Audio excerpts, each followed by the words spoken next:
भद्रक जिला बासुदेवपुर अनुष्ठित होईछि रंजित स्मारकी cricket tournament final match. Basudevpur पौरपालिका अंतर्गत महिषापदा ठारे 3 दिन धरी चलीथिबा ଏହି टूर्नामेंट आज थिला शेष दिन।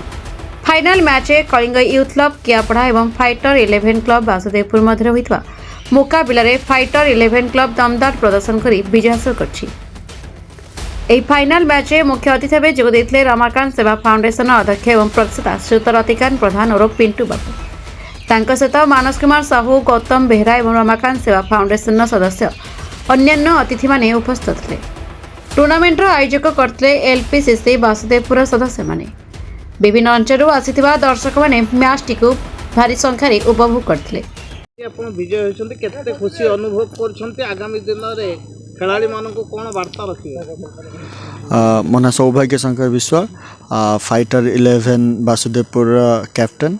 आज आम जो रंजित स्मारकी क्रिकेट टूर्नामेंट अनुष्ठित होता बासुदेवपुर महिषापदारे से आम अंशग्रहण करूँ एवं 3टी मैच खेली आज फाइनाल को उत्तीर्ण होती। फाइनाल जेहेतु आमर 11 जन पिला समस्त एफर्ट बल आम आज चैंपियन होइछु।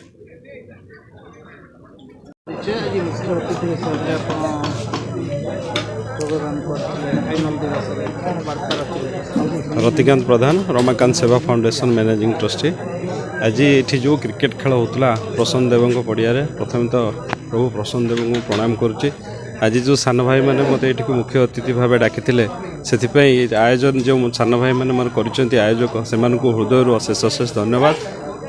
खेल खेलर कौन कह खेल गोटे माने एमती ये युवपीढ़ी भितर खेली जाइए जोटा कि आम जिते गोटे खेल देखा जाती उन्हें जमी कही खेलर पछद कौन रोच खेल केमी पिला आसिक पड़िया खेलुंट केते स्ट्रगल करके कौटी केते पाठपढ़ा बंद करके केते घर लोक ये कहीकि तो जो से जो गोटे जोश पिला रही से जोशटा सब बेले एमती युवपीढ़ी भितर रो खेल आहरी आग को जाऊ और खेल बाबद भी देखा गले सरकार भी बहुत किसी योजना करुँच।